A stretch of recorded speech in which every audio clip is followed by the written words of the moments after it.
Bienvenue tout le monde, très heureuse de vous retrouver, cette fois pour une conversation autour des playoffs et de leur histoire. Ce samedi, nous leur consacrons un document sur les antennes de Vous Sport, un document pour fêter les 10 années d'existence des playoffs, 10 années marquées par 10 faits marquants que la rédaction des sports a sélectionnés. Mais pour ouvrir plus largement la boîte à souvenirs, nous avons eu l'idée et l'opportunité de retrouver Mbaye. Bonjour Mbaye. Bonjour à tout le monde, bonjour Christine. Super contente d'être en ta compagnie et merci d'avoir accepté ce moment de conversation parce qu'Mbaye, tu es quelqu'un d'important pour les playoffs, un personnage important car tu en es le meilleur buteur historique. Oui, les playoffs 1, j'en ai joué pas mal de matchs et je pense que voilà, c'est une compétition au début qu'on n'aimait pas beaucoup personnellement et qu'au fur et à mesure, quand on participe dans les playoffs 1, qu'on apprécie. Et voilà, je pense que j'en ai marqué quelques buts, le fait d'être le meilleur buteur de cette compétition. Tu le savais que tu étais le meilleur buteur en activité? Enfin non, tu n'es plus en activité en fait, puisque tu Ouais. viens juste d'arrêter. Oui, je savais parce que dans les journaux, juste avant la fin de saison, j'avais vu les articles passer comme quoi j'étais le meilleur buteur de cette compétition. Mais je pense que, ouais, j'en ai joué quelques matchs et le fait d'avoir marqué beaucoup de buts, notamment la majeure partie des buts que j'ai marqués en playoff 1, c'est avec Zulte Waregem. Donc, oui, c'est une compétition que je trouve de très haut niveau parce que on peut un peu dire que c'est la même chose par rapport au match d'Europa League que j'ai souvent joué. Je trouve que quand on arrive dans les playoffs 1, les équipes prennent un niveau beaucoup plus haut que la phase classique et c'est beaucoup plus important parce que là, on commence à jouer les places européennes et le contexte est différent. Alors, Mbaye, c'est carrément, je ne sais pas si tu connais le nombre de buts que tu as inscrits. Tu as participé à 6 éditions. Sur les 10, c'est Oui. pas mal du tout. Oui, sur les 10, 6, je pensais à quelque chose comme ça entre 6 et 7, mais c'est 6 parce que j'ai pas joué les playoffs 1 avec Lokeren, avec Moucron et avec Eupen et une année où je suis revenu du Standard pour partir à Zulte Waregem où il fallait jouer le maintien. Et le nombre de buts, je vais compter sur vous pour me donner les statistiques. C'est 22, Mbaye. 22, 22, oui. ce qui est pas mal du tout. Et tu as une idée du top 3 des deux joueurs qui t'accompagnent sur le podium pour le moment? Oui, mais ça, je m'en souvenais parce que ça faisait un moment que je regardais par rapport à Yelvosen, parce que je pense que c'est le deuxième derrière moi, parce il a fait de très bonnes saisons et de bons matchs avec Genk et Bruges, je pense aussi. Et c'est aussi Hans qui est derrière, je pense, Hans Van Aken, parce que je regarde aussi, je fais attention à tout ce qui se passe.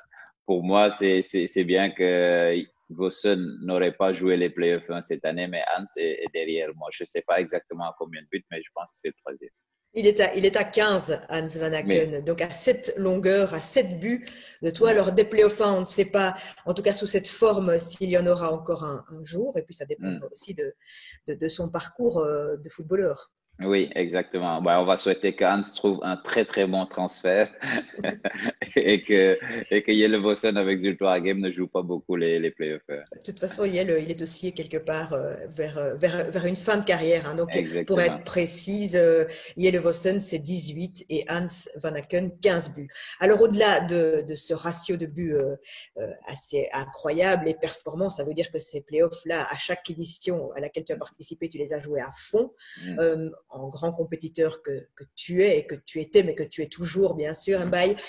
Quel est ton souvenir peut-être alors plus personnel et plus collectif, ton moment marquant à toi, puisque dans notre document, ce sont les moments marquants choisis par la rédaction des sports de Vous Sport, mais les tiens, ce sont lesquels? Oui, parce que pour moi, les playoffs 1, c'est quelque chose de très spécial parce que quand je vais parler maintenant les moments personnels, je pense que c'est le moment, je pense que le match le plus abouti de ma carrière un peu, ce match que je vais pas oublier parce qu'il y a différentes raisons à Bruges, parce que c'est les playoffs 1 où l'année où Ultra Game, on a été très bon, on est allé à Bruges et on a gagné 3-4, si je me trompe pas Ouais. là-bas où je marque un triplé. Et ce qui est amusant avec ce match-là est important parce qu'en fait, ce match-là est arrivé le 18 avril. Et le Mhm. 18 avril, c'était l'anniversaire de mon fils.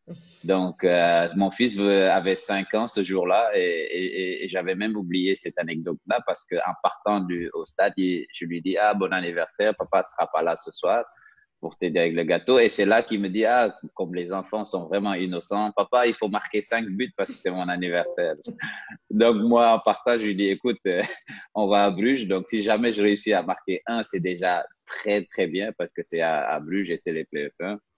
Et finalement, c'est un match où je fais un match extraordinaire, que je marque 3 buts, où sur le troisième but, il y a les supporters de Bruges derrière le COP qui se mettent à applaudir. Et là, on se dit, waouh, c'est à Bruges que le public est en train d'applaudir un joueur de l'équipe adverse. Donc, oui, ça c'est le moment personnel qui était Mhm. magnifique et certainement, je vais pas l'oublier. C'est amusant parce que, évidemment, marquer 3 buts au Jan Bredel, finalement, c'est comme en marquer 5 quelque part ailleurs, hein. C'est Oui, déjà un bel exploit et effectivement, ton fils a eu l'occasion de bien fêter aussi avec toi son anniversaire et être salué par le public adverse. Ça doit être un moment très, très particulier, c'est vrai dans une carrière et ça arrive très, très rarement. oui, ça arrive très, très rarement. Je pense que, surtout à Bruges, parce que le public brugeois est un vrai public, voilà, un public qui est chaud, un public qui est derrière son équipe. Et que, voilà, je rigole toujours en disant à Bruges, même quand l'arbitre a raison et siffle une faute, il y a le public brugeois qui gueule. Et ça, voilà, c'est un vrai 12e homme. Et je pense que c'était une manière pour eux de dire et de souligner les prestations. Et je souligne aussi que, je peux pas dire, mais c'était des buts que je trouvais extraordinaires, des Si vrais tu buts. peux. Ouais, je sais pas, Si, ben, ouais, des jolis buts. Donc voilà, ça a marqué aussi la prestation. Et c'est surtout dans les playoffs 1, parce que je disais tout à l'heure, les playoffs 1, le niveau est très élevé. Et par rapport à ce niveau-là, quand on réussit à être présent tout le temps, à répondre présent, ça veut dire que voilà, on a le niveau d'être là et on fait partie des joueurs marquants dans ce championnat. et alors, dans ton moment plus collectif, Mhm. même si on l'a abordé déjà d'une certaine manière via cette fantastique saison de Zulte Waregem, mais tu as par 2 fois, toi, finalement, disputé le titre réellement sur une dernière rencontre de championnat, ce qui est unique. Oui, ce qui est unique et ce qui peut me faire remarquer et de le dire, mais je pense que tu le sais, que j'ai jamais été champion en Belgique. Donc, un peu le pouls d'or derrière parce que j'ai été deuxième avec la Gantoise, deuxième avec Zulte Waregem et avec le Standard de Liège aussi. Et je pense que c'est des moments difficiles. Le plus douloureux, je pense, c'est avec Zulte Waregem parce que là, il reste, je pense, 15 minutes de jeu à jouer et tu mènes 0-1 à Anderlecht avec un match qui est dans un contexte, mais vraiment difficile par rapport à Anderlecht. Et nous, on était le petit poussé. Et je tiens à remarquer sur ce match-là, on voyait que la Belgique, que toute la Belgique était derrière le petit poussé parce que Zulte Waregem, un petit club sympa, qui réussit à faire une année formidable avec des joueurs comme Torgan Hazard, maintenant qui fait une carrière magnifique à Dortmund, ou des joueurs comme Junior Malanda qui n'est plus là, que je tiens à saluer. Et je pense qu'on avait une équipe magnifique et quand tu arrives ce jour-là au stade, tu sens la pression dans ce stade. Tu sens ce public et les joueurs d'Anderlecht qui ne sont plus à leur aise comme quand ils jouent dans un match à phase classique contre une petite équipe. Et là, il y avait une certaine tension. Et là, on était sûr qu'on pouvait être champion parce que, voilà, toutes les conditions étaient faites pour être champion. Mais malheureusement, ça s'est pas passé comme ça. Alors, 2 réactions par rapport à ça, parce que tu le dis, on était certain qu'on pouvait l'être, certainement Oui, toi avec ton esprit de compétiteur qui t'a guidé tout au long de ta carrière, oui. avec un coach aussi qui est devenu un des personnages clés aussi de l'histoire des playoffs, Francky Dury. Est-ce que le discours était véritablement celui-là lors de la dernière journée? Est-ce que tu as un souvenir aussi particulier de la manière dont Francky Dury a voulu amener la motivation ou est-ce que finalement il n'y avait plus grand-chose à dire parce que motivé, vous l'étiez? Oui, mais tu as parfaitement raison et la question, elle est vraiment pertinente parce que il y avait une manière de nous motiver et parce que vous posez la question que ça m'est revenu, je me souviens avant le match, on avait souvent les joueurs de foot à l'hôtel avant de partir, on fait le briefing, le dernier briefing avec les joueurs qui jouent la vidéo et on avait fait, et nous on savait pas, ils avaient fait une vidéo spéciale avec les membres de notre famille. Donc, ce qui veut dire, moi, allez, qui suis pas très émotif comme ça, j'avais reçu une vidéo de ma mère, je me souviens, qui parlait et on était en briefing, qui disait que c'était un match important et qu'il fallait gagner, que tout le monde était derrière vous. Et je pense que ça nous avait boosté. Et je pense que au niveau motivation, au niveau, on était à bloc. Mais derrière, il y a le côté pratique, la vérité qui est sur le terrain, mais on sentait que aussi on était bon. Sans prétention, je pouvais dire on pensait être meilleur qu'on pouvait gagner. Et sur le terrain, ça se voyait qu'on jouait notre jeu sur le premier but. Je me souviens avec une passe de Torgan et le centre que je fais sur Jens Nassen, un but magnifique. Et à partir de ce moment-là, ça n'a pas duré longtemps, mais on sentait le silence dans ce stade-là, le silence de cathédrale, comme on dit souvent. Et que, voilà, mais dans une petite équipe, souvent, on n'a pas la concentration nécessaire pour garder le score parce qu'on est dans une euphorie qu'on pense être champion. Et ça nous a coûté cher. Oui, ce qui est sans doute, et c'est le cas dans quantité de rencontres de football, quand on se retrouve dans cette situation et qu'on est considéré comme le petit pousset, Mm. ce qui vous a coûté sans doute, c'est le laps de temps trop court entre le Oui. moment où… En fait, on est juste avant l'heure de jeu. C'est vrai que toi, dans Mm. ton esprit, tu as sans doute un quart d'heure en Ah tête, oui, mais il reste tout de même une demi-heure. une demi-heure. Et en plus, votre souci à ce moment-là, c'est réellement ça. Il n'y a que 2 minutes en fait. Et ce but Anderlecht-toi, ben, tu es Mm. impliqué, ouais, Oui, malheureusement sur cette oui, phase-là aussi. Et ça, est-ce que tu peux revenir dessus? Parce que c'est vrai que l'assist avant, non seulement tu es meilleur buteur de cette édition-là, oui, avec 8 buts sur les 22 au total que tu as inscrits, tu délivres un superbe assist sur un mouvement à 3 exceptionnel. Tu l'as dit, oui. Hazard, toi et Jelle Nassen. Jens Nassen, ouais. Jens Nassens. Et puis il y a ce coup franc de Biglia.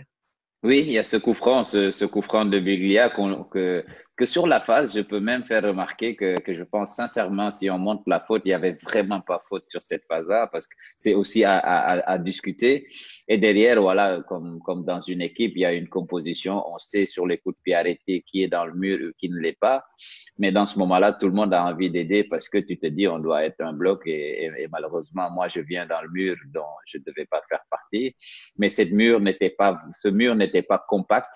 Je vais dire ça parce qu'au moment où Biglia frappe le coup franc, on saute et je sais plus qui était à côté de moi et on reste un espace entre les deux. Et pour dire que le coup franc de Biglia était super, super, super mal tiré. Donc, vu que c'était super mal tiré, ça vient au niveau Ouais. entre nous deux, au niveau de mes côtes. Et je touche le ballon et ce qui dévie le ballon, et malheureusement, vu que Samy anticipe sur le ballon et sur le parcours, donc il est pris à contre-pied et je me vois le ballon qui est parti et qui rentre. Et à ce moment-là, même à ce moment-là, on se disait encore qu'on pouvait gagner ce match-là parce qu'on était dedans, mais ce but-là nous a fait mal. On est 7 ans après Mbaye. Mm. Est-ce que c'est une petite torture quand même de te demander de Ouais, leur raconter? Non? Est-ce qu'on a encore vraiment mal au fond de oui, soi? C'est toujours une question que je me pose par rapport à la compétition, au sport de haut niveau. Quand on oui. est passé si près, on a mal à vie. On a mal à vie et moi j'ai encore mal sur toutes les conditions qui fait que tu sais être champion avec un club comme Zulte Waregem, je pense si je me trompe pas, on verra pas ça dans 100 ans, voir une petite équipe avec un budget comme ça, avec un banc de touche qui n'est pas le même, assez de profondeur pour changer le match. Comme on a parlé de Leicester qui a fait ça et qui ont été champions. Je pense que eux, s'ils avaient le système playoff, je pense qu'ils auraient du mal à être champions parce qu'à la fin du championnat, ils étaient crevés et refaire les playoffs de 10 matchs, ça aurait été compliqué pour eux. Mais pour nous, ça fait mal parce que quand je vous raconte l'histoire du coup franc, dans ma tête, je vois l'image, je vois le ballon, je vois le coup franc qui part et je vois tout. Et le pire, c'est que je me souviens par rapport, tu parlais de ma compétitivité et c'est la seule fois que j'ai pleuré sur un terrain de football et j'espère que c'est la dernière fois. Et sur le retour, j'étais tellement déçu et fâché que sur le retour, je pense que j'ai pas dit un mot dans le car. Mais quand on est arrivé à Zulte Waregem, on voit les gens, comment ils étaient heureux, même qui sont pas champions parce que Mhm. c'était la fête, c'était une folie. Oui. Et là, tu te dis, OK, il faut quelques moments, quelques minutes ou quelques heures tourner le bouton et participer un peu à la fête, ne pas tirer la gueule. Mais c'est douloureux, ça l'est encore et je pense que ça le sera encore longtemps. Eh oui, puisque tu vas rester en compétition, en tout cas au cœur d'un staff, Hmm. tu as sans doute envie de faire carrière, longue carrière là. Est-ce que toute sa vie de sportif, parce que tu restes un sportif, Mhm. évidemment, est-ce qu'on fouille vers on court derrière le fait de pouvoir se dire, c'est une petite vengeance, ça y est, j'ai un titre, j'ai été le chercher cette fois, et même si c'est un titre qui sera au travers, je le disais, d'un staff. Oui, mais c'est ça. Et par rapport à cette petite vengeance que tu dis, moi, je fais toujours un parallèle par rapport à la Coupe de Belgique que j'ai gagnée plusieurs fois en me disant, à chaque fois que je l'ai gagnée, je me disais, tiens, ça me réconfortait un peu par rapport à ce championnat que j'ai pas réussi, que j'ai été vice-champion. Et c'est là qu'on trouve le parallèle, mais aussi le parallèle, on peut aller le chercher parce que en tant que compétiteur, on doit toujours aller chercher la motivation quelque part. Et ce que tu viens de dire, c'est que maintenant, dans un staff, on essaie d'aller, moi personnellement, un jour, espérer d'aller chercher quelque chose que tu n'as pas pu faire en tant que joueur et le faire en tant qu'entraîneur, que ce soit adjoint ou principal, mais d'essayer de l'avoir. Et ça, c'est les motivations qu'on va chercher partout. Alors, on parlait d'entraîneurs qui ont Mm. finalement un caractère bien trempé aussi, qui ont ce caractère playoff. Tu vas peut-être nous dire un mot de ta fameuse saison 2010-2011 hein, avec le Standard, où là aussi, Oui. vous êtes aux portes d'un tout grand exploit, puisque c'est une habitude que le Standard aura plus tard aussi, mais c'est de partir de la 6e place Mm. et d'aller presque quasi jusqu'au bout de l'exploit insensé, c'est-à-dire d'aller chercher un titre. Et c'était à Genk. Oui, et comme on parle d'entraîneur, cet entraîneur-là, faut le souligner parce que c'est une personnalité, c'est un grand monsieur. Il est plus avec nous, mais Dominique Donofrio est quelqu'un voilà, quelqu'un de magnifique. Je sais pas, on peut pas trouver un mot personnellement pour le décrire parce que moi, je pense que dans ce système, dans ce milieu du football, il dénotait carrément pour ayant beaucoup d'entraîneurs, le fait c'est dommage qu'on n'a pas pu être champion avec lui parce il le méritait vraiment par rapport à sa personnalité. Une anecdote parce que je vais parler de Dominique. C'était le seul, et c'est le seul entraîneur que j'ai eu ou que j'ai vu qui rentrait dans un vestiaire et qui faisait la bise à ses joueurs, donc, en disant bonjour. Parce que j'ai connu Ça, c'est certains Dominique. entraîneurs, Hein. c'est Dominique, j'ai connu certains entraîneurs qui rentrent, qui disent bonjour, et d'autres qui donnent la main, mais pour voir ce côté paternel qu'il avait avec ces joueurs-là, et peut-être ça a permis de sublimer certains joueurs, qu'ils arrivent à un certain niveau avec Conceição, ils avaient fait un bon boulot.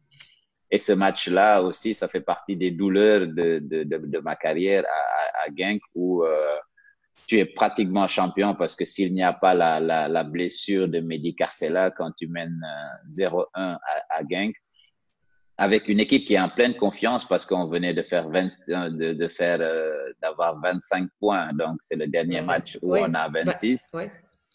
Donc, ça veut dire on a fait une belle campagne. Et sur ce match-là où on prend qu'un point, je pense que cette blessure a coupé les jambes de certains joueurs parce qu'à la mi-temps, tu vois qu'il y a certains joueurs qui sont allez, mentalement plus là et que c'est compliqué de finir ce match-là, même si tout le monde le dit, on va le faire pour Mehdi, on va y aller, on va gagner.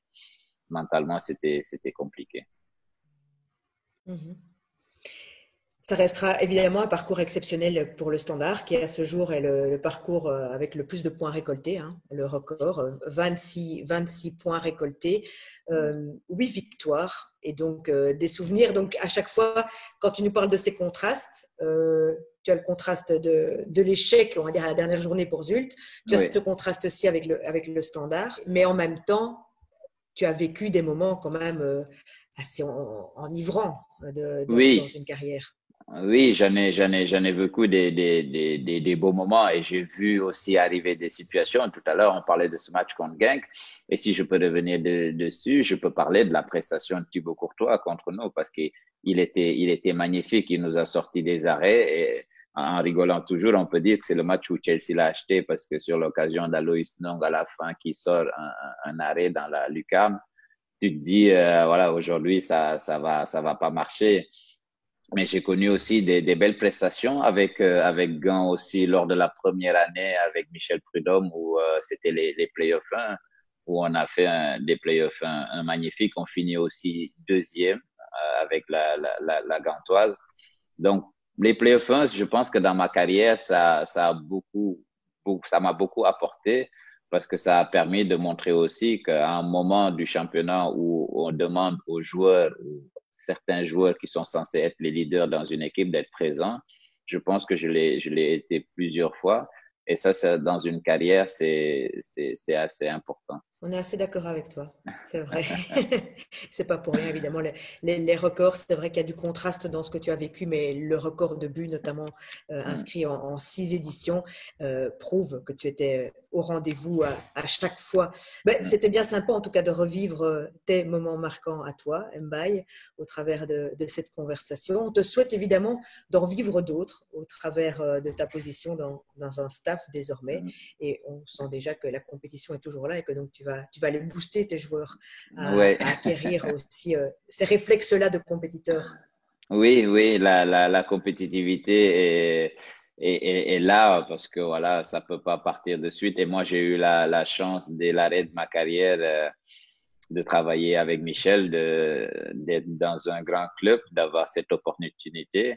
Et ça a toujours été voilà un souhait, un vœu. Maintenant, on est sur le chemin, un très très long chemin parce que c'est assez différent du monde du joueur de foot où tu as beaucoup de temps. Et là, ici, tu en as plus. Mais je pense que c'est important pour un joueur de foot d'avoir voilà, d'avoir cette grinta, d'avoir l'envie de progresser et de le faire au quotidien parce qu'on a un beau métier et ce beau métier-là, il faut l'honorer. Ben, merci beaucoup, Mbaye. Merci d'avoir passé du temps avec nous en ce moment hein, fort différent aussi à tous et à toutes et tous dans nos vies. Et on va se retrouver quand même très vite hein, autour Oui, d'un terrain de foot. Hein. oui, j'espère. À bientôt. Merci, merci Mbaye. À bientôt. Salut. Merci beaucoup. Salut.